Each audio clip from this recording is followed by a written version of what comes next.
అప్పుడు జరిగినటువంటి దాడి తర్వాత భారత్ చాలా టైం తీసుకుంది. దీనికి సంబంధించి ఎవరెవరున్నారు దాడి చేస్తే ఖచ్చితంగా దీని వెనక ఉన్నటువంటి వ్యక్తులు ఎవరైతే ఉన్నారో వాళ్ళని అంతమొందించే విధం వరకు మేము నిద్రపోమంటూ కూడా భారత్ నిర్దేశించుకొని భారత్ చాలా సీరియస్గా దీని మీద ఫోకస్ పెట్టుకుంటూ ప్రతి ఒక్కటి కూడా రీసెర్చ్ చేసుకొని ప్రతి ఒక్కదానికి సంబంధించి ప్రూఫ్స్ తీసుకొని ఎక్కడున్నారు ఎలా ఉన్నారు దానికి సంబంధించి పూర్తి ఆధారాలని పూర్తి డేటా తీసుకున్న తర్వాతే ఈ యొక్క దాన్ని కూడా చేసిందని చెప్పేసి కూడా మనం చూడొచ్చు. ఎందుకంటే ఆపరేషన్ సింధూర్ అనేది కూడా గతంలో కూడా చాలాసార్లు అటాక్లు జరిగినప్పటికీ కూడా ఇది చాలా ప్రతిష్టాత్మకంగా భారత్ తీసుకుంటూ వచ్చింది. ఎందుకంటే ఈ యొక్క ఉగ్రదాడిని ఖండిస్తూ ఈ ఉగ్రదాడికి సంబంధించి అన్ని దేశాలు కూడా భారత్కి మద్దతుగా నిలుస్తూ వచ్చాయి. అయితే ఇలాంటి నేపథ్యంలో ఈ అంశానికి సంబంధించి మొన్న పహల్గామ్ అటాక్కి సంబంధించి భారత్ ఎలా రివెంజ్ తీసుకుంటుందంటూ కూడా పెద్ద ఎత్తున చర్చలు జరుగుతూ వచ్చాయి. ఒక విధంగా చెప్పాలంటే పాకిస్తాన్కి సంబంధించి భారత్ నుంచి వెళ్ళేటువంటి వాటర్ రిసోర్సెస్ని కూడా బంద్ చేస్తూ వచ్చింది. దాంతోపాటు ఇంపోర్ట్స్ అండ్ ఎక్స్పోర్ట్స్ కావచ్చు, అలాగే ఇక్కడ ఉన్నటువంటి వసూలుకు సంబంధించి అంటే ప్రధానంగా సింధు నదికి సంబంధించి సింధు నది ఆధారంగానే అక్కడ పాకిస్తాన్కి దాదాపు 70% పైన వ్యవసాయం కావచ్చు, తాగునీరు కావచ్చు, పరిశ్రమలకు సంబంధించి వాటర్ రిసోర్సెస్ ఉంటాయి. సో అలాంటి సింధు నదిని కూడా ఆ వాటర్ రిసోర్స్ని కూడా ఆపేస్తామంటూ కూడా ఆ జలాల ఒప్పందాన్ని కూడా భారత్ ఆపేసేటువంటి పరిస్థితిని కూడా మనం చూస్తున్నాం. ఆ తర్వాత పాకిస్తాన్కి సంబంధించిన కొన్ని రాజకీయ పార్టీలు ఆ రాజకీయ పార్టీకి సంబంధించిన నేతలు కూడా భారత్ని రెచ్చగొట్టే విధంగా భారత్ని ఒకవేళ వాళ్ళు నీళ్లు వదలకపోతే వాళ్ళ రక్తాన్ని మేము ఏరులై పారేస్తామంటూ చేసినటువంటి వ్యాఖ్యలు కూడా చాలా పెద్ద ఎత్తున దుమారంగా మారుతూ. కానీ ఎక్కడా కూడా భారత్ తన సహనాన్ని కోల్పోకుండా వాళ్ళు ఏదైతే ఆపరేషన్ చేయాలనుకున్నారో ఏదైతే ఆపరేషన్ని సక్సెస్ఫుల్గా నిర్వహించాలనుకున్నారో వాళ్ళ బెదిరింపులకు కావచ్చు వాళ్ళ రెచ్చగొట్టే ధనానికి కావచ్చు ముందుకు వెళ్లకుండా ఒక పకడ్బందీగా ఒక ప్రీ ప్లాన్డ్గా కూడా ఈ ఆపరేషన్ సింధూర్ని అయితే ప్రారంభిస్తూ వచ్చింది. ఆపరేషన్ సింధూర్ దాదాపు ఇప్పటికే సగానికి పైగా పూర్తవుతూ వచ్చింది. మిగతా కొన్ని ఉగ్రవాద స్థావరాలకు సంబంధించి కూడా ఇంకా సర్చ్ ఆపరేషన్ కూడా కొనసాగుతున్నట్టు కూడా మనకు అర్థమవుతుంది. అయితే దీనికి సంబంధించి ప్రధానంగా అజిత్ దోవల్ని మనం మెచ్చుకుంటూ రావాలి. ఎందుకంటే ఆయన గతంలో కూడా అంతకుముందు జరిగినటువంటి అటాక్స్ సంబంధించి కావచ్చు, పాకిస్తాన్కి సంబంధించి భారత్కి సంబంధించి జరిగినటువంటి ఇన్సిడెంట్కి సంబంధించి కావచ్చు చాలా కీలకంగా ఉంటూ ఒక ఆఫీసర్గా కాకుండా ఒక సీక్రెట్ ఏజెంట్గా ఉండి దీనికి సంబంధించినటువంటి పూర్తి డేటాను తీసుకొని ఎక్కడ దాడి చేయాలి, ఎలా దాడి చేయాలి, అసలు ఈ ఉగ్రవాదులకు సంబంధించినటువంటి వ్యక్తులు ఎక్కడ ఉంటారు, ఎలాంటి స్థావరాల్లో ఉంటారు, ఎలాంటి ప్రదేశాల్లో ఉంటారు అనేది కూడా పూర్తి డీటెయిల్డ్ ఎనాలిసిస్ తీసుకున్న తర్వాత ఒక రిపోర్ట్ని ప్రభుత్వానికి అందజేస్తూ వచ్చారు. అటు ప్రధాని మోదీతో కూడా ఈ దాడి కంటే ముందు చాలాసార్లు ఆయన చర్చిస్తూ వచ్చారు. ఈ దాడి జరిగినప్పుడు పాకిస్తాన్ ఎలాంటి చర్యలకి పాల్పడుతుంది, దానికి మళ్ళీ మనం తిరిగి ఎలా బదులివ్వాలంటూ కూడా చాలాసార్లు అజిత్ దోవల్ ప్రధాని మోదీ మధ్య కూడా చాలాసార్లు సంభాషణ జరుగుతూ వచ్చింది. ఆ తర్వాత దీనికి సంబంధించి రక్షణ శాఖ మంత్రిగా ఉన్నటువంటి రాజ్నాథ్ సింగ్ కూడా దీనికి సంబంధించి పూర్తి బాధ్యతను అజిత్ దోవల్కి ఇస్తూ వచ్చారు. అజిత్ దోవల్ అయితే గతంలో కూడా ఇలాంటి ఆపరేషన్స్ని చాలా సక్సెస్ఫుల్గా 100% స్ట్రైక్ రేట్తో ఆయన దూసుకెళ్ళినటువంటి పరిస్థితిని కూడా మనం చూస్తూ వచ్చాం. సో ఇలాంటి నేపథ్యంలో ఈ ఆపరేషన్ సింధూర్కి సంబంధించిన బాధ్యతలను కూడా కేంద్ర ప్రభుత్వం అజిత్ దోవల్కి ఇస్తూ వచ్చింది. ఆయనకి సంబంధించి అందుకోసమే ఇన్ని రోజులు అంటే దాదాపు దాడి జరిగి 15 రోజులు అవుతుంది, 18 రోజులు అవుతుంది, 20 రోజులు పైగా అవుతుందని చెప్పేసి ఇక్కడ కొన్ని రాజకీయ పార్టీలు రాజకీయంగా మాట్లాడుతూ వస్తున్నప్పటికీ కూడా ఏదైనా ఒక నిర్ణయం తీసుకున్నా ఏదైనా ఒక అటాక్ జరిగినా కూడా అది 100% సక్సెస్ఫుల్గా చేయాలనే ఇంత టైం తీసుకున్నామంటూ కూడా ప్రభుత్వం అయితే చెప్తూ వస్తుంది. సో ఇప్పుడు ఈ జరిగినటువంటి అటాక్లో ఏదైతే ఇప్పుడు అజిత్ దోవల్ నేతృత్వంలో జరిగినటువంటి ఇంటెలిజెన్స్కి సంబంధించినటువంటి ఒక పూర్తి స్థాయి నివేదిక తీసుకున్న తర్వాత ఎవరైతే ప్రధానంగా ఈ ఉగ్రవాదులకు సంబంధించి ఈ ఉగ్రవాదు ప్రేరేపిత శక్తులకు సంబంధించిన వ్యక్తులుగా ఉన్నటువంటి ఈ ముష్కరులు ఎవరైతే ఉన్నారో వాళ్ళు ప్రధాన స్థావరాలన్నింటినీ కూడా గుర్తించుకుంటూ వచ్చారు. మొత్తం 9 స్థావరాలకు సంబంధించి ఎవరెవరు ఉంటారు, ఎక్కడ ఉంటారు, ఆ ఉగ్రవాదులకు శిక్షణ ఇచ్చేటువంటి అగ్రనేతలు ఎవరు, వాళ్ళు ఎందుకు వాళ్ళకి శిక్షణ ఇస్తారు, ఇలాంటి డేటాను మొత్తం తీసుకున్న తర్వాత ఈ ఉగ్ర స్థావరాల పైన కూడా ఏదైతే అటాక్ చేయడం కూడా జరుగుతూ వచ్చింది. సో దీని వెనక కూడా ఒక కీలక ఆపరేషన్గా కీలక వ్యక్తిగా ఉన్నటువంటి వ్యక్తి అజిత్ దోవల్. సో మొత్తం అజిత్ దోవల్కి సహకరిస్తూ ఉన్నటువంటి 3 ఇటు భారత్ ఆర్మీ కావచ్చు, నేవీ కావచ్చు, ఎయిర్ ఫోర్స్ కావచ్చు, ఈ 3 కూడా అజిత్ దోవల్కి సహకరిస్తూ ఉన్నాయి. ఈ 3కి సంబంధించినటువంటి వింగ్ కమాండర్లు కావచ్చు, ఈ త్రివిధ దళాలకు సంబంధించినటువంటి అధిపతులు కావచ్చు, వీళ్ళ ముగ్గురు కూడా పూర్తి స్థాయి సమావేశానికి సంబంధించి కావచ్చు ప్రతి దాంట్లో ఏదైతే పహల్గామ్లో జరిగినటువంటి అటాక్ తర్వాత కూడా ముగ్గురు కూడా చాలా అప్రమత్తంగా ఉంటూ వచ్చారు. రాఫెల్ ఉద్యమాలకు దగ్గర నుంచి అలాగే నేవీకి సంబంధించి అలాగే ఐఎన్ఎస్ విక్రాంతులకు సంబంధించి ఇవన్నిటినీ కూడా ఎక్కడెక్కడ జలాంతర్గాములకు సంబంధించి పూర్తిగా అటు వాయువేగానికి సంబంధించి చూసుకున్నా లేదంటే జలానికి సంబంధించి చూసుకున్నా ఇక్కడ ఉన్నటువంటి ఇండియన్ ఆర్మీకి సంబంధించిన ఫోర్సెస్ చూసుకున్నా 3 ప్రాంతాల్లో కూడా భద్రతని చాలా కట్టుదిట్టం చేసుకున్నారు.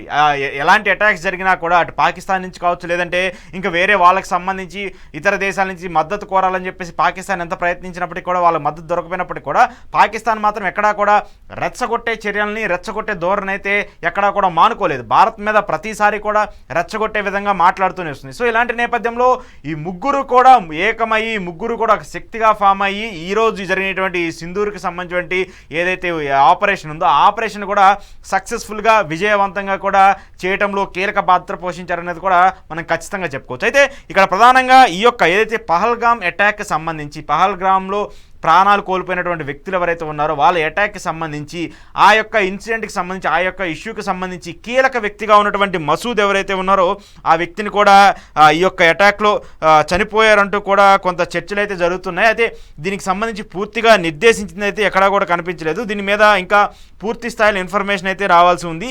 ఎక్కడా కూడా దీనికి సంబంధించి ఇండియన్ ఆర్మీ కావచ్చు, లేదంటే ఇండియాకి సంబంధించినటువంటి ఈ ఆపరేషన్ లీడ్ చేసినటువంటి వ్యక్తులు ఎవరు కూడా ఇప్పటి వరకు ప్రకటించలేదు. అయితే పాకిస్తాన్కి సంబంధించిన మీడియా కానీ, పాకిస్తాన్కి సంబంధించిన ఆర్మీ కానీ ఎక్కడా కూడా మసూద్ చనిపోలేదు, కావాలని చెప్పేసి భారత్ ఇలా చేస్తుందని చెప్పేసి కూడా అటువైపు నుంచి కూడా ఆరోపణలు వస్తున్నాయి. సో ఇలాంటి నేపథ్యంలో ఈ కీలక వ్యక్తి ఎవరైతే ఉన్నారో ఈ యొక్క పహల్గామ్ అటాక్కి సంబంధించిన వ్యక్తి ఆయన చనిపోయారా లేదనేది మాత్రము కొంత క్లారిటీ అయితే రావాల్సిన పరిస్థితి ఉంది. ఎందుకంటే ఇప్పుడు దీన్ని అధికారికంగా సోషల్ మీడియాలోనో లేదంటే మీడియాలోనో వస్తున్నటువంటి వార్తల కంటే కూడా డైరెక్ట్గా దీనికి సంబంధించి ఆపరేషన్ ఎవరిని లీడ్ చేస్తున్నారో వాళ్ళు వచ్చి బయటకు వచ్చి ప్రెస్ మీట్ పెట్టి కన్ఫర్మ్ చేసేంత వరకు కూడా దీనికి సంబంధించి ఒక క్లారిటీ వచ్చే పరిస్థితి లేదు. కానీ చనిపోయినటువంటి వ్యక్తులు ఎవరైతే ఉన్నారో దాదాపు 100 మందికి పైగా చనిపోయారని చెప్పేసి ఇప్పుడు చెప్తూ ఉన్నారు. ఈ యొక్క ఉగ్రదాడికి సంబంధించి 100 మందికి పైగా చనిపోయారని చెప్పేసి చెప్తున్నారు. కానీ ఈ 100 మందిలో ఆ వ్యక్తులు ఉన్నారా లేదా వాళ్ళు ఇంకా వేరే చోట ఏమైనా ఉన్నారనేది కూడా తెలియాల్సి ఉంది. కానీ ఇప్పుడు ఈ 9 స్థావరాల్లో ఏదైతే భారత్ ఆర్మీ దాడి చేసిందో, ఇండియన్ ఆర్మీ దాడి చేసిందో, ఈ 9 స్థావరాలకు సంబంధించి దాదాపు చాలామంది కీలక వ్యక్తులు ఉగ్రవాదానికి సంబంధించి, ఉగ్రవాదాన్ని ప్రేరేపించే వాళ్ళు కావచ్చు, లేదంటే ఉగ్రవాదానికి సంబంధించినటువంటి వెనకాలండి దాన్ని సపోర్ట్ చేస్తూ నడిపేటువంటి వాళ్ళు కావచ్చు, వీళ్ళందరూ కూడా చనిపోయారు అనేటువంటి అంశం అయితే మనకు తెలుస్తుంది. అయితే లష్కరే తోయిబాకి సంబంధించి కావచ్చు, అలాగే గతంలో ఉగ్రవాద సంస్థలకు సంబంధించి ఉన్నటువంటి వ్యక్తులు కావచ్చు, వీళ్ళందరూ కూడా ఇక్కడ ఉన్నారు అనేటువంటి ఒక చర్చ అయితే జరుగుతూ ఉంది. దాంతోపాటు ఉగ్రవాదానికి సంబంధించినటువంటి కీలక నాయకుడిగా ఉన్నటువంటి హఫీజ్ అబ్దుల్ మాలిక్ కూడా హతమయ్యారంటూ కూడా ఈ ఆపరేషన్ సింధూర్కి సంబంధించిన ఇష్యూలో కూడా ఆయన కూడా హతమయ్యారంటూ కూడా ఒక చర్చ అయితే జరుగుతుంది. మరి ఈ యొక్క ఉగ్ర నాయకుడు హఫీజ్ అబ్దుల్ మాలిక్ చనిపోయారా లేదనేది కూడా ఒక చర్చ అయితే జరుగుతుంది. దీనికి సంబంధించి కూడా మళ్ళీ కేంద్ర ప్రభుత్వమే దీనికి సంబంధించి చనిపోయారా లేదనేది కూడా కేంద్ర ప్రభుత్వం బయటకు వచ్చి చెప్పేంత వరకు కూడా దీనికి సంబంధించి ఒక క్లారిటీ అయితే ఇంకా రావాల్సి ఉంది. సో ఈ అంశాలన్నీ చూసుకున్నప్పుడు ఏదైతే భారత్ ప్రతీకారం తీర్చుకుంటుందా లేదా, లేదంటే భారత్ ఈ నీటిని ఆపడమో లేదంటే ఇంకొక వాళ్ళకి సంబంధించిన ఇంపోర్ట్స్ ఎక్స్పోర్ట్స్ ఆపడం వరకే జరుగుతుంది అనేటువంటి ఒక చర్చ ఏదైతే జరిగిందో, ఈ చర్చ అన్నిటికి కూడా బదులిస్తూ, ఈ చర్చ అన్నిటికి కూడా సమాధానం ఇస్తూ, ఇండియా జోలికి వస్తే, ఇండియా ప్రజల జోలికి వస్తే, హిందువుల జోలికి వస్తే ఎలా ఉంటుందో, ఎలాంటి దెబ్బ కొడతామో భారత్కి సంబంధించి పాకిస్తాన్కి ఇప్పటికే తెలిసిపోయిందనేది కూడా మనకు అర్థమవుతుంది. అయితే ఇక్కడ ఒక దురదృష్టకరమైన పరిస్థితి ఏంటంటే ఈ యొక్క ఎల్ఓసికి సంబంధించి చూసుకున్నా లేదంటే పిఓసికి సంబంధించి చూసుకున్నా కూడా